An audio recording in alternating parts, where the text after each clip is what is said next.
Welcome back to another edition of the Unknown Sports Podcast. My name is AJ Musser, and joined with me, as usual, is Hunter, Harris, and Austin Fyffe. What is up, fellas? Thanksgiving Day tomorrow, recording on a Wednesday. It is Wednesday, my dudes. After a week off as well. Yes. That we did not announce. Hunter, how was your vacation, dude? It's good. I'm now a Broncos fan. Hey, get in before Rodgers does. Yeah, I'm basically from there now. So when the transition happens, it's going to be easy for by me. Yourself. Yeah, that's why. Okay, so the reason we didn't have a show for everybody listening was they said because I was taking a week off that the whole podcast would just take a week off. It'd be on our bye week, whatever. The real answer is I doubt that either of you wanted to mess with any sort of the technical side of this stuff at all. Like you're not totally wrong. You're not. Yeah, and you're not wrong. He's not wrong. Hunter, hit us up with the news real quick. Gosh, I forgot that was coming. I take 1 week off, and I forget that question is coming at the top of each show. I can change it up and start throwing it in the middle of each show. What do we even have for news? Why am I blanking on this? I remember that. I remember because this weekend when I was watching, LeBron got suspended for a game. Remember that because that's news, and they're going to ask you. So now you'll have something funny to say. And now I can't even think of what it was. Just got breaking news that Rex Ryan's the next Raiders coach. Just that kidding. Would not be surprising. It seems like a good fit, though, right? You wouldn't even have to hire a new staff. We need an ESPN analyst as a head coach that was a head coach and probably overperformed when they were a coach more than they're actually a good coach. I just feel like Rex Ryan fits that bill really well. Yeah, I don't know. Because I think that Mark Davis, just whoever the head coach is, probably is also the person that tucks him in at night. And I feel like Rex Ryan would be pretty good at tucking him in at night. Especially down by the feet. Yeah. All right, let's get to this week's action. Thanksgiving Day games. I'm sorry, we're starting with Bears-Lions, just like the rest of us are going to have to start off with Thanksgiving morning. Chicago's a 3-point favorite because it might as well be a pick 'em. I don't know. It's bad. It's only going to get worse. Hunter, what are your thoughts on this Thanksgiving Day matchup? Is this a good appetizer? No. This is a really bad appetizer. By the way, Thanksgiving, first year we've got 3 indoor games. Come on now. It's a little fun fact. Come on now. I feel like for Thanksgiving you have to have one game outside, you know? Yeah, I agree. It should be. Anyways. But which one? Matt Nagy's last game here? Question mark? Maybe. That's the news, buddy. I don't think it is. Is that from an actual source? Because the podcast I listened to on my way home said that it's not even from an actual source. See, I'm conflicted here because I've heard you just both. want it to be true. I've heard from Bears like beat writers that say he's a credible guy. However, I haven't heard of him, so I don't know how to really go about it. But yeah, allegedly sources were said that they notified Nagy that this would be his last game played, and they were going to relieve him of his duties Friday. But then there was also a report that came out today that said the chairman of the Bears, George McCaskey, said that that's just not true and addressed the players himself. So I don't know. The Bears have never in the history of their franchise fired a coach midseason. If this year isn't the year, then it will never happen. So time will tell. What if they end up winning like 2 more games this season and they just don't let him go? I mean, they played Detroit. I genuinely don't think they're going to lose this weekend. It's not even going to be fun to watch because Fields isn't even playing. No. Well, to No, me, it's that kind yeah. of, it almost like back to your appetizer analogy, AJ. It's like if you got a really wilted salad, like you're looking forward to Thanksgiving and you get a nice salad at the beginning of your meal, but it's disgusting. The romaine is just something you just want to throw away and imagine isn't on your table. Guys eat Yeah, it's salad just on disgusting. Thanksgiving. No. Or No, let me just as an rephrase that. appetizer. You guys eat salad? What the hell? Yeah.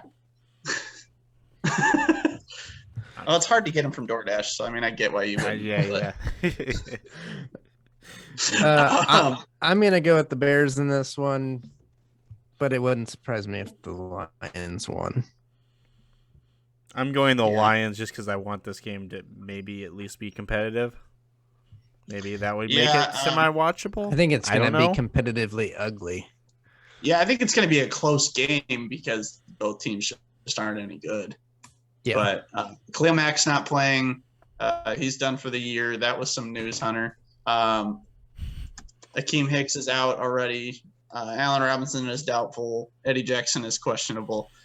So this is going to be a shell of what this Bears team even is, which isn't very good when fully loaded. So with that being said, I'm still taking the Bears because Jared Goff might play, and he's terrible. So give me the Bears, I guess. Who cares? Can we move on?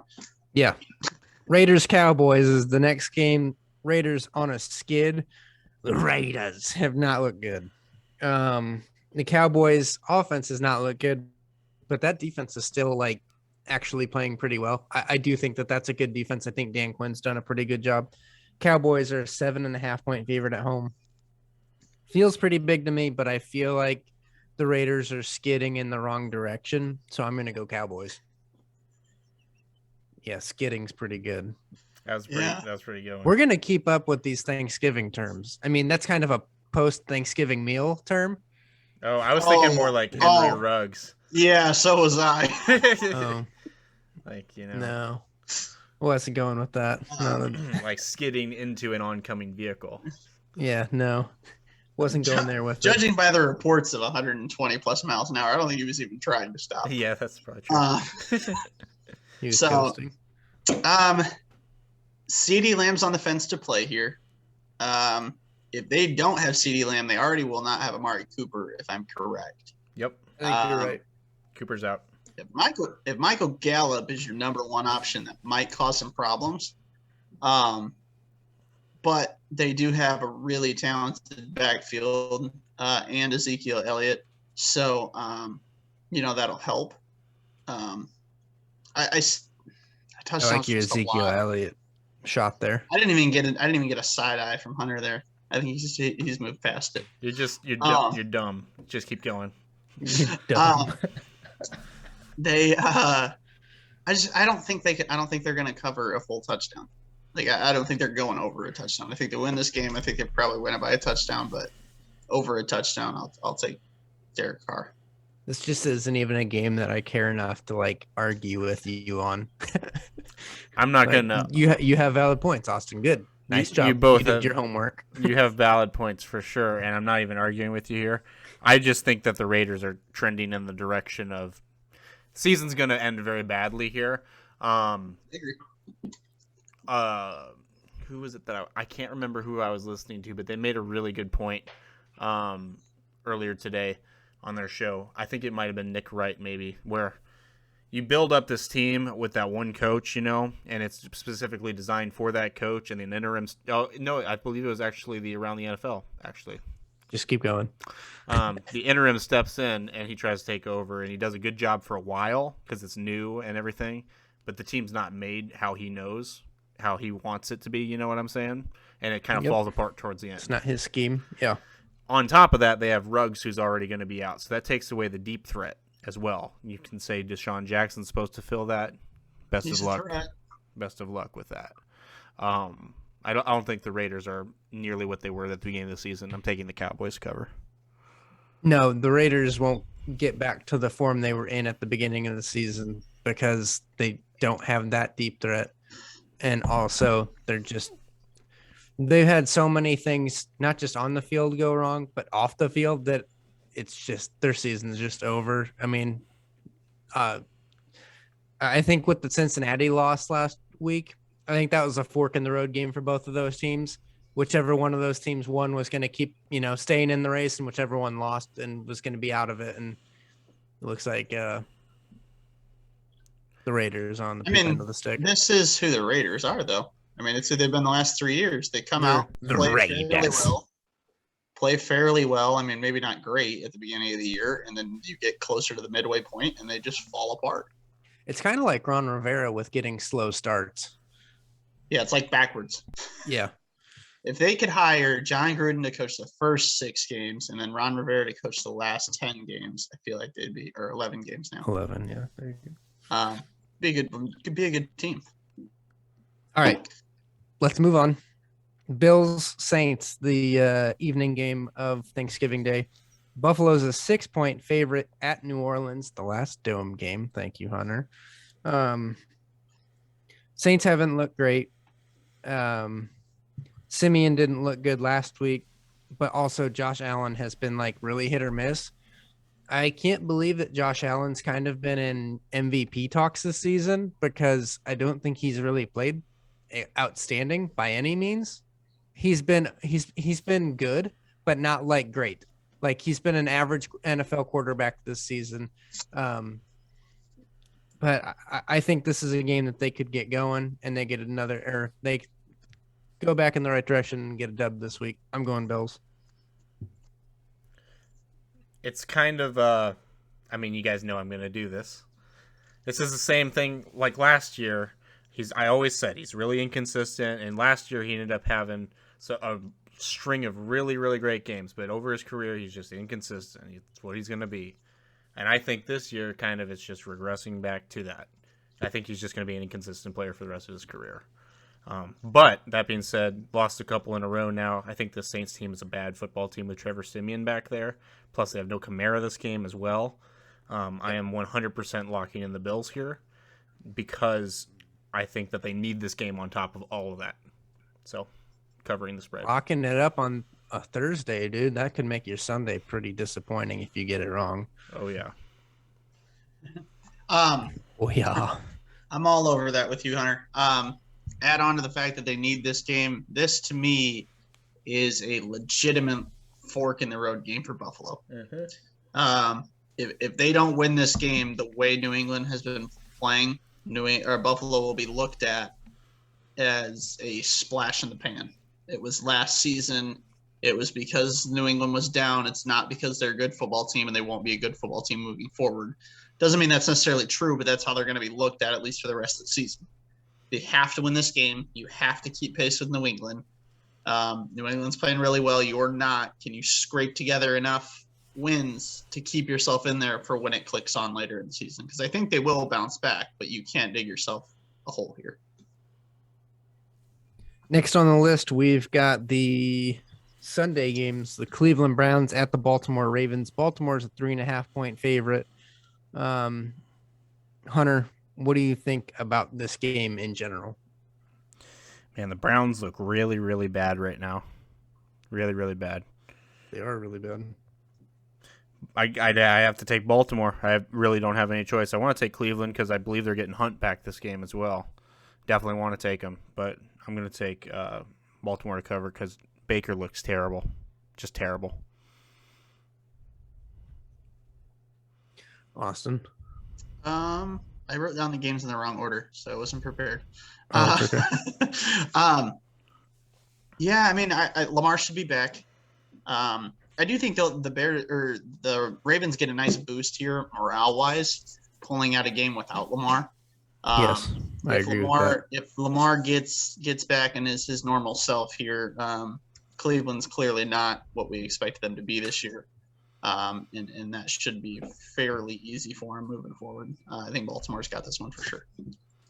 The next 3 weeks are going to decide Cleveland's fate for the season. They've got Baltimore, then they've got their bye week, then they've got Baltimore. Their next 2 games are Baltimore with a bye in between.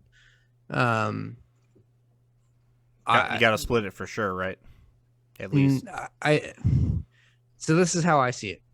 If you split it, you're going to end up just in the same position you're in, and you're going to have to grind out some games. And I think you might maybe make the playoffs. If you go 0-2, your season's over. You're not making the playoffs going 0-2 against Baltimore. Mm-hmm. And I think things in the Browns organization, I think shit's going to hit the fan if they go 0-2. And I think that's probably the likely possibility, is that the Browns will go 0-2. This is also the time of the year, though, that if a team were to get hot, that they can be dangerous come the playoffs. And if Cleveland can somehow come out of this 2-0, if they can scrape out a win Sunday, get on their bye, get a little bit healthier, and come back and beat Baltimore again, then I think we can look at the Browns as a much different team. But I think they're going to go 0-2. I'm going Baltimore.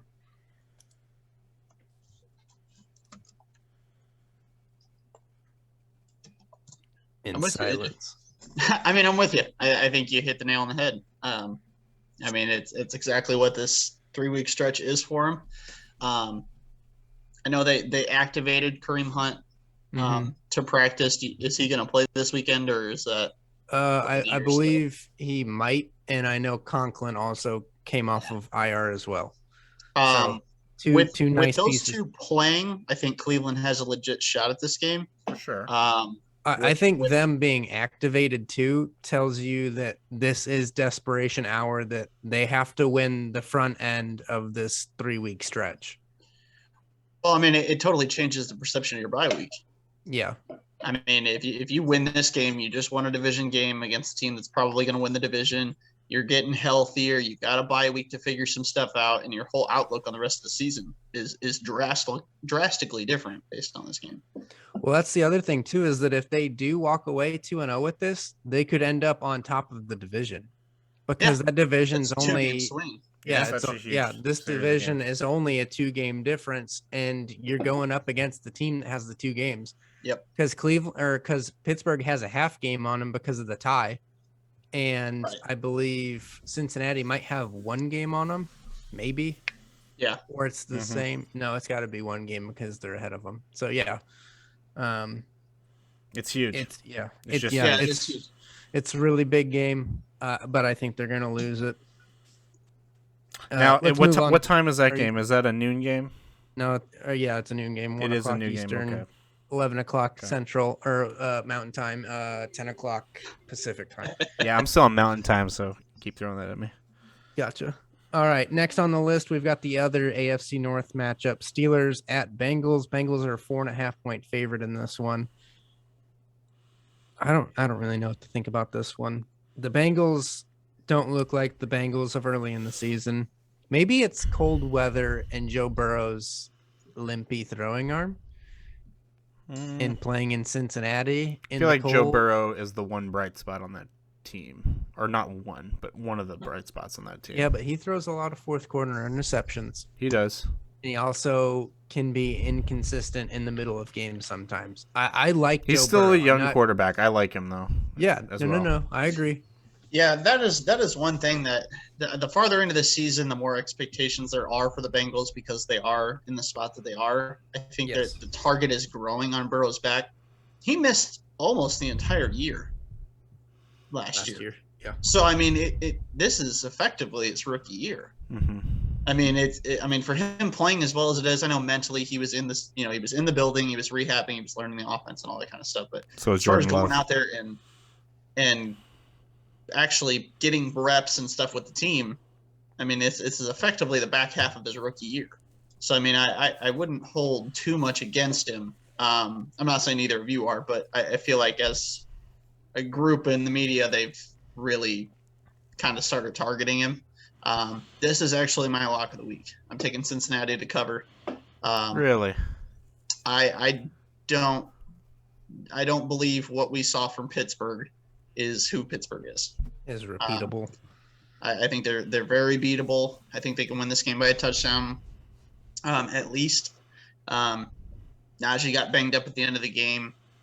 Najee hasn't been great. She got punched in the head. Yeah, which I still don't understand how that wasn't at least flagged. This definitely should have been thrown out of the game. But Pittsburgh's been banged up a little bit. Cincinnati was coming off a bye last week, played very well, and I think they'll continue to do so. I think they're going to win this game for sure. I'm going Bengals as well. Hunter, what about you? I'm not sure where the confidence is all coming from here, Austin. I mean, they've just been an inconsistent team all year, and I would hate to lock in a team that's been as inconsistent as they are. Did it last week. So did it last week. Locked them in last week. It worked out pretty well. I also, to me, I just think they're more consistent, and I trust more what they are than I do Pittsburgh. This game's at home. I don't trust Ben. I know he put up some stats. He didn't play fantastic. They only came back in that game because they had started 3 drives inside of the Chargers 30. Yep. Or 40 maybe. Yeah, it doesn't matter, but in great field position. Yeah.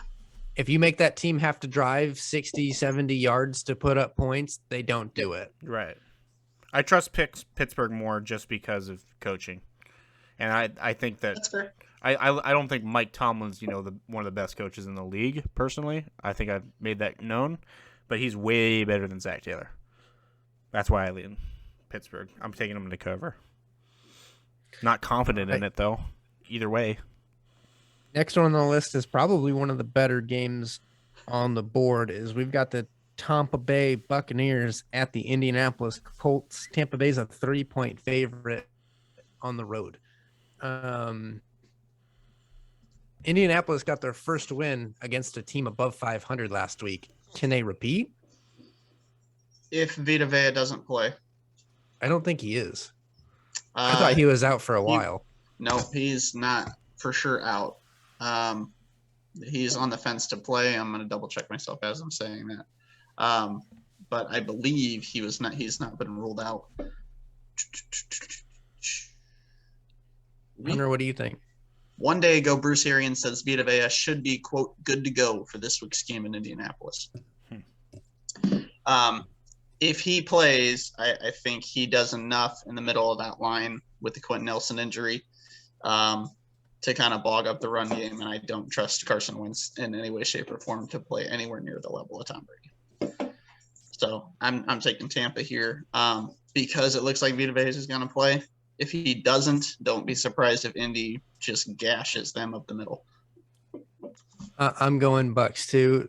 Tom Brady was pretty frustrated losing last week to Washington, and I don't see them losing back-to-back weeks.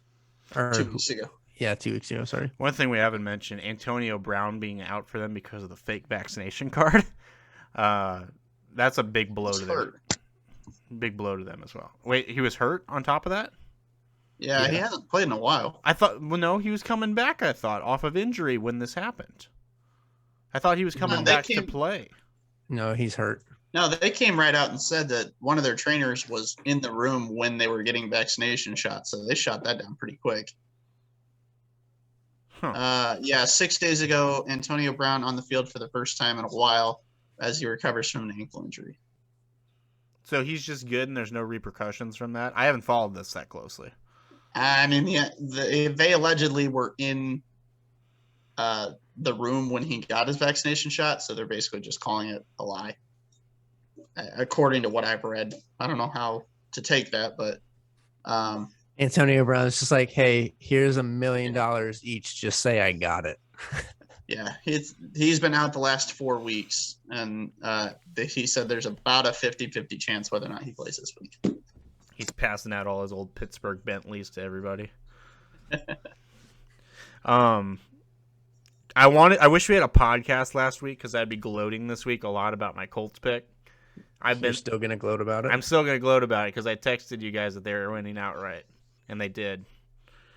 Yeah, I was very enthusiastic about that. Colts are, like I said, they're going to be a playoff team. They're making that playoff push. The schedule down the stretch here fits them to make that playoff push. But I'm just struggling because this game, I feel like the Bucs need that bounce back week, you know? Well, don't you know? 30-10 isn't a bounce back game. It No. it wasn't. It wasn't like, I don't know. I don't think it felt like the Bucs. To of me, it last just felt year. like they were just wanted to control the game the entire time, and that's what they did. That's how you get dubs. I want to take the Colts just because I like watching them play. I like watching Jonathan Taylor, but I got to take the Bucs here. I think it's a bad matchup for the Colts and for Carson Wentz especially. Panthers at the Miami Dolphins. Carolina's a 2-point favorite because they've got number 1 back on their team, Cam Newton. Cam looked pretty good last week to me. Good enough to pick him up in fantasy. Like that pickup. Nice job, AJ. Thanks, man.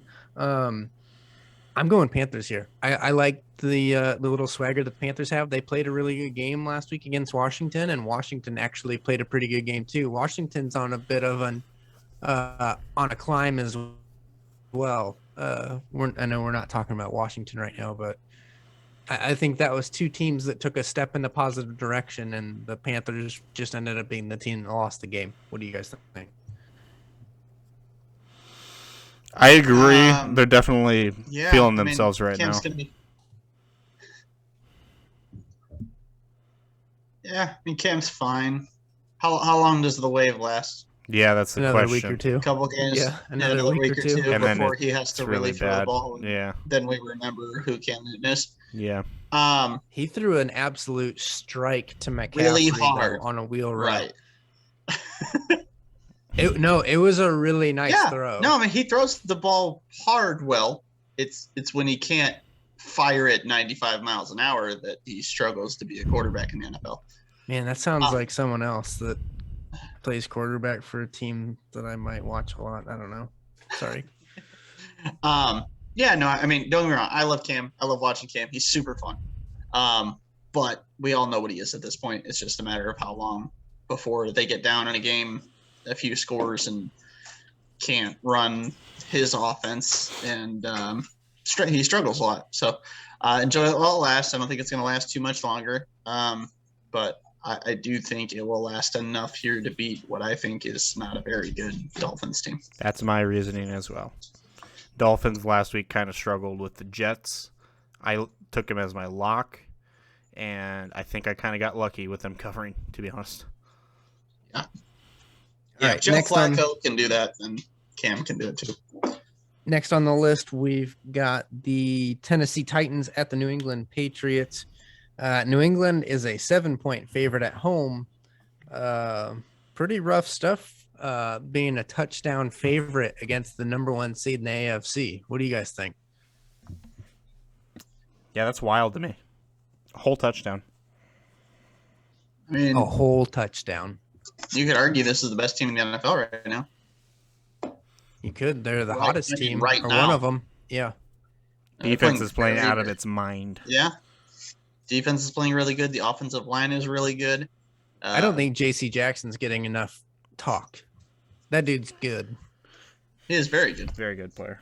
Yep. He's going to make some money. He's Trayvon Diggs, but he doesn't allow 130 yards a game in receiving yards. So that's impressive. So you love to just take a jab at you love going against Cowboys players that are getting overhyped. Right, overhyped, correct. Yeah, no, I mean a touchdown's a lot.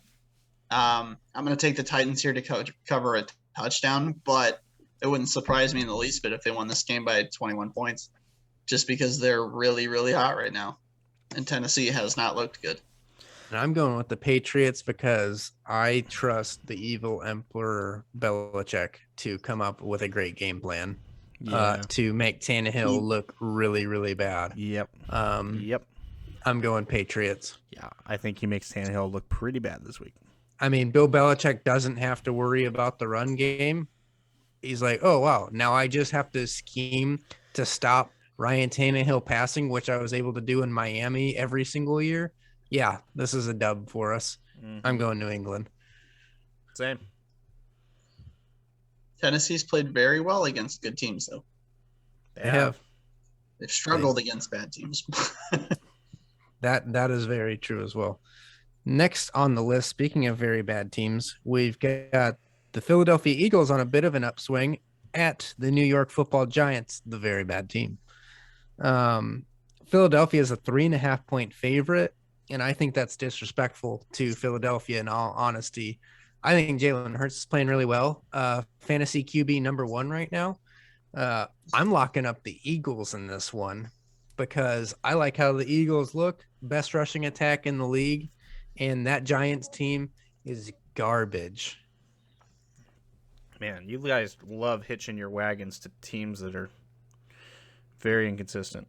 I'm going with the Giants here to cover the spread. Speaking of inconsistent teams. Yeah, I'm not locking it in, though. That's for dang sure.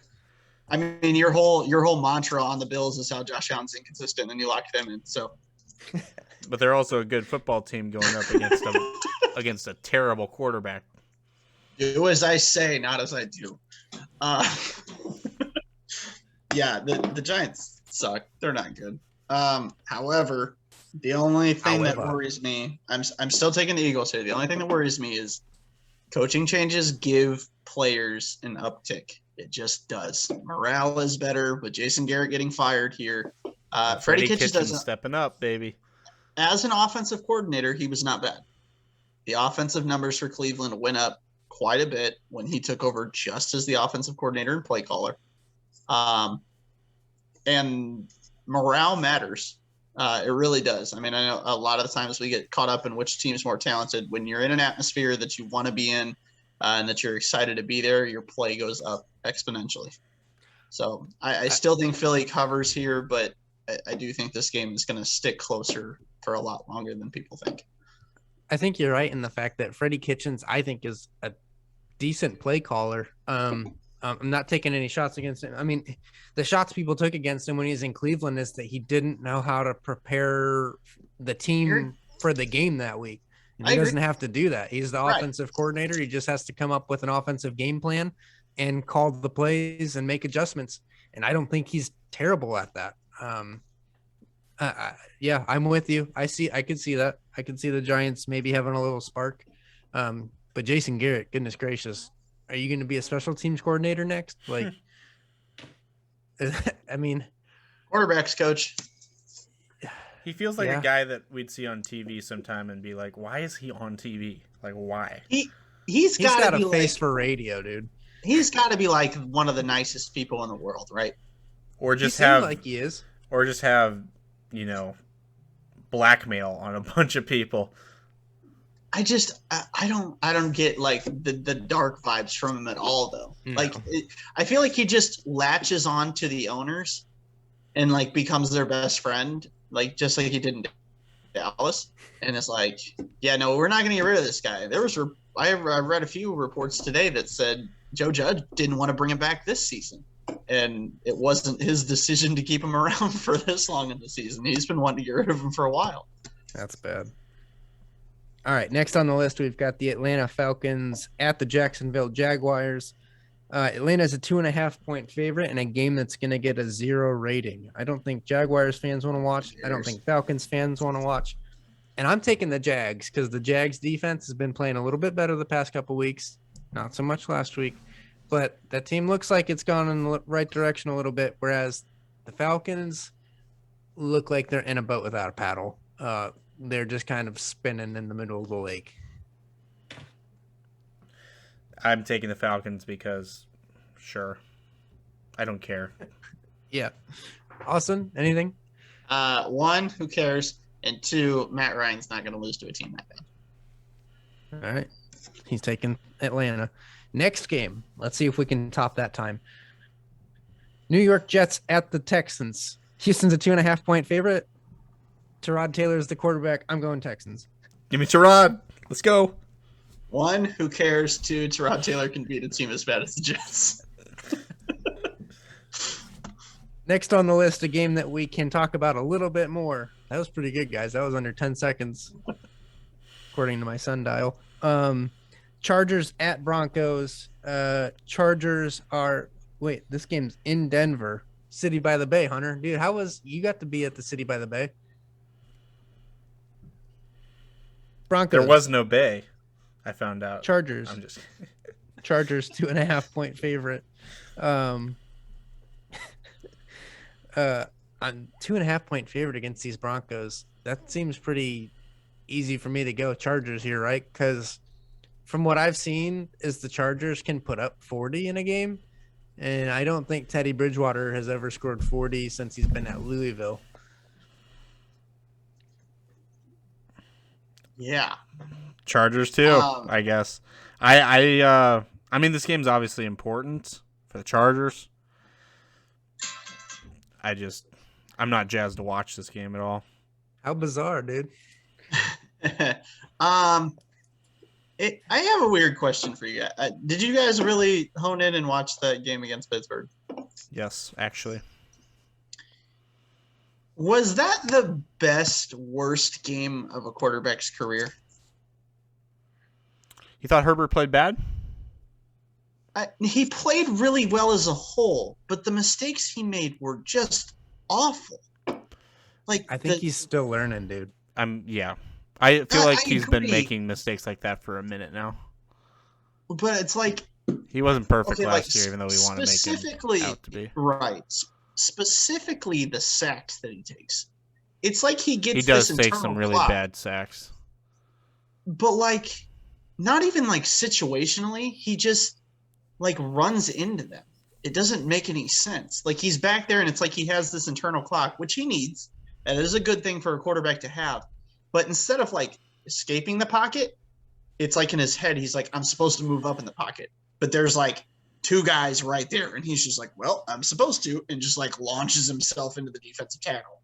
And I'm like, what are you doing? And when he misses throws, which wasn't a lot. I mean, he had, I think, close to a 75% completion percentage. But they're just really, really bad. I don't know. It was super weird to me to watch somebody play so well and just make god-awful mistakes at the same time. Hunter? You took Chargers? He did have a couple of moments there that were pretty bad, but I'm just saying that's kind of who he's been, Yeah, this year especially. He doesn't get a lot of primetime games, so it's not like we get to see it a lot. We just see the final stat lines a lot. Yeah. Yeah, I'm taking the Chargers as well because I don't think Denver's very good, and I don't trust Teddy Bridgewater to beat them. So, next on the list, we've got another late Sunday game, another game of the great week. one. We've got the Los Angeles Rams at the Green Bay Packers. The Rams are a 1-point favorite on the road in the frozen tundra of Lambeau Field. I'm going Packers because I don't think this West Coast team is going to go up to Green Bay in the cold weather and play well. And I think Aaron Rodgers plays really well in the cold. Austin, you might not like any of that, but I'm going Packers. I think this is a really important game for Green Bay. To prove that they're not what they've been the past couple of years? A little bit of that, but this is a game in the cold, a little banged up, that I think most people – I know they're a 1-point dog, but I think most people are going to expect them to win this game. Coming off a loss against Minnesota, I just feel like they have to win this game. With that being said, Aaron Rodgers being banged up in the cold, being less mobile against a pass rush like Von Miller and Aaron Donald, this could provide a lot of fits for that offense. Is Aaron Jones going to play this week, Hunter? Do you know? He practiced today. Okay, so I don't think it matters. A.J. Dillon's been playing really well. He didn't look too great this weekend. It definitely matters, 100%. Yeah. The lack of top level talent at the wide receiver spot for him, it gives him another pass catcher. Allows AJ Dillon to not have to be, the guy all the time, which is super important. That's fair. With his style of running, it's not like he's Aaron Jones where he's super dynamic in both the passing and rushing game. I'm going to take the Rams here because I think they have to win it. I know I said that for Green Bay, but I feel like this is like a must-win for both teams. the Packers to kind of show that they're legit, and the Rams because they're trickling down the standings quick here. And I think they've got the pass rush that'll help them out here. I don't think this is a must win for both teams. I think it's a must win for the Rams. I think the Packers can lose this game and be fine. I don't think they want to lose this game at all. They're at home going against a really good football team on national television. I'm trying to weigh so many different things here in my head. Right. I'm trying to. I agree with that, Hunter. Because if the Packers lose, they're not going to lose the division because they're still going to have whatever 2 or 3 games on Minnesota. Yeah, and Minnesota's not going to make that push. Yeah, whereas the Rams all of a sudden are amongst the wild card race even more if they lose this game. I guess I should have worded that differently because you guys are totally right. I feel like it's an important game for Green Bay, or it's a must win for the Rams. Okay. It's not like, totally something you can disregard if you're Green Bay, but you're right. It's definitely a lot more. I'm trying to weigh a couple of different things. I'm trying to factor in that we just lost Elgton Jenkins, mixed in with the factor now that they have both Von Miller and Donald coming at us this game. Yep. And I'm also trying to factor in the fact that Ramsey's going up against Devontae Adams, which is never a good thing. But on the other side, I'm trying to factor in the fact that factor in that Matthew Stafford has not been all that good against good teams. Correct. So and now he's got to focus on getting OBJ the ball. They need to run the Baker is ball. Playing so much better now that he's out of there. Let me tell you. So much better. So much better. They really do, and I know we talked about this with the Chiefs, but it feels like they really just need to run the ball. The Rams. Their offensive line. Yeah, go ahead. We're on the same page. The offensive line, yeah, we are 100%. That offensive line is built to run the football. Yeah, this isn't a drop back. Pass to run. Yeah, and it's they need to. They need that play action effect, not just because Sean McVay is a good play caller, but because they need some deception in the secondary, and they don't have any of that right now. And as awesome as Cooper Kupp is, when he gets into a spot where he's one-on-one with a really good corner, which I know Alexander isn't playing this weekend, so it's not going to matter too much, but I think going forward, it's really important to get him into a spot where he's not relied to just beat a number one corner time and time again. And I know eventually Odell will help that the more he gets into the flow of the offense, but I don't know. I feel like this is a team that if they run the ball will fix some problems, which it feels like we've been saying that a lot lately. I'm taking the Rams. I would not bet on this game at all. It's going to be a really fun one, but I'm taking the Rams just because I feel like they need it more, and I think it's a kind of a bad matchup for the current state of the Packers.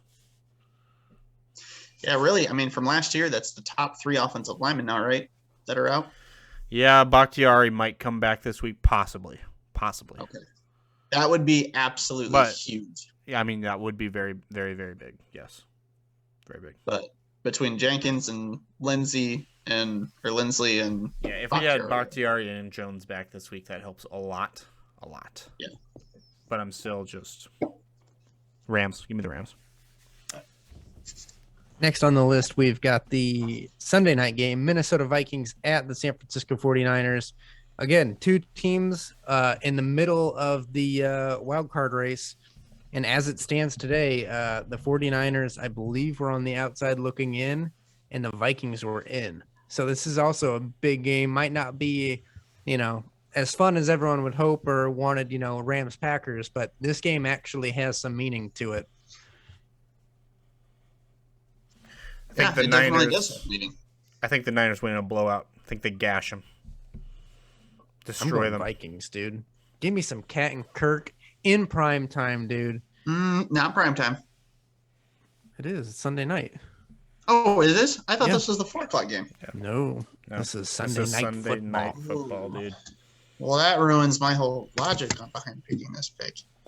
I thought he was going to get hidden. No, he's in the spotlight, baby. Niners are blowing him out, man. I'm telling you. Here's the problem I had is correct me if I'm wrong, Hunter, but Minnesota played the run pretty well this last weekend. Correct. if you make Jimmy Garoppolo pass, Minnesota's got a very good chance to win this game. However, Garoppolo hasn't played bad the few weeks. These two teams, I think, really are kind of exactly what AJ just set it up to be. Is they're two very borderline playoff teams that on the right week can be very good and on the wrong week are not any good at all. Yeah, I agree with that. I think on a good week, either of these teams could beat anyone in the NFL. And on a bad week, they are the worst team in the NFL. Yeah. I mean, we've really seen that last couple of weeks. San Francisco beat the Rams and Minnesota beat Green Bay. Mm-hmm. So, I mean, it's ultimately Kirk's just playing so well right now. I know I'm going to bite this and I'm going to look back at this next week. Well, stop it. Go look at the stats, bud. Don't look at the stats. You have to watch the games. I watched the games. I watched a lot of Vikings games because I like the Vikings. He played. I like me some Captain Kirk. Do you think he played well against the Packers? He plays decent. He plays as good as he needs to play, dude. I'm not saying he's elite. I'm not saying he's a superstar. He almost lost that game like 4 times. Correct. Almost. If you're asking me to put Kirk Cousins, like where to rank him in the NFL as quarterback wise, it's between 15 and 10. I think he's terrible. I don't care. I don't care that he puts up these numbers. I don't care that he puts up these numbers. I would not want him as my quarterback. I would rather take the unknown. I would. That's a different story. Is I don't want him as my quarterback. Calling him terrible. You think he's like a bottom 8 quarterback in the league? Oh my gosh! If you told me I could have Kirk Cousins instead of Baker Mayfield, dude, I'd sign right now. I would rather take Baker than Kirk Cousins. I'm being honest. Go ahead, but you like Baker. I still think that Baker's injury is playing more into this than anything. But I think his injury is playing into a lot. But yeah, Austin and I had that conversation. We don't need to get into Baker and stuff, but yeah, Austin's on your side that the injuries are plaguing him as well. Yeah. Yeah. Forget it. Give me Minnesota. I'm gonna quit overthinking this. Give me Minnesota. I got you guys to go against me. Let's go. They're gonna get smoked, man. It's gonna be bad. Man, what? Then lock it up. I already locked it up. You didn't lock this up. I already locked up the Bills. Yeah. So unlock the Bills, dude, and lock up the 49ers. Put your money where your mouth is. Can I get 2 locks this week? Jeez. No, just 1. Only because it'll throw off the numbers. Give me the Niners then. Sure. That's what I thought, All right. Little pansy. Moving on to the Monday night game. Seattle Seahawks at the Washington football team. Sign me up for some Washington favored by 1 point at home with some Taylor Heineke in prime time. I'm taking it. I want Heineke.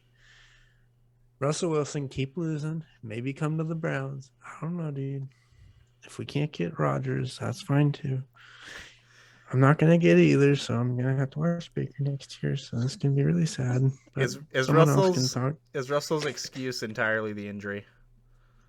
I think a lot of it has to do with that, honestly. It's his middle finger on his throwing hand.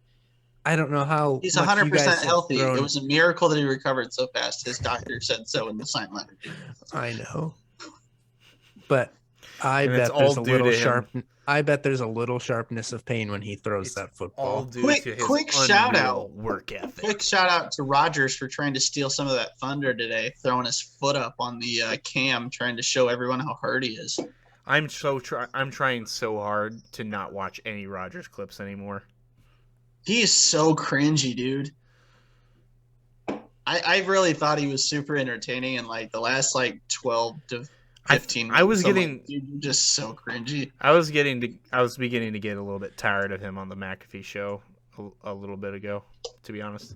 I stopped listening. I couldn't do it anymore. Anyway, Seattle and Washington. Yeah. Anyways, I'm taking Heineke, like I said. I'm going to also take Heineke. He has this weird clutch factor that I can't explain because I don't think he's good. I'm going to as well. I'm going to try to forecast the future a little bit here. I think the line will move to Seattle slightly favored. And home dogs in prime time is a super profitable bet. So I think the line will end up Seattle favored, and then I'm going to take Washington. We have a guest on the show. Oh, yeah. This is Pearl. She just pissed all over herself. So she's fresh out of the bathtub. She's shivering. But that pretty much wraps up our show. He's tired. Yeah, she just woke up from a nap where she was laying in pee. Nice. Yeah, we're not too good at the. We take her out to go potty, and she just doesn't want to go potty. Not until she's inside. She's more of a dome player. Yeah, she wants to go with. She'll be good on Thanksgiving. How old is she'll she be good now? on Thanksgiving. She actually turned 8 weeks on Tuesday. Okay. And this is a dog for those of you listening on audio. Not I thought it was a child you've just been taking outside the pee. Yeah. That would make sense. He's just holding her out. Do it. Doing Just the go symbol with her. All right. Well, that pretty much does it for our show. Hunter, do you want to sign us off? Good afternoon, good evening, and good night.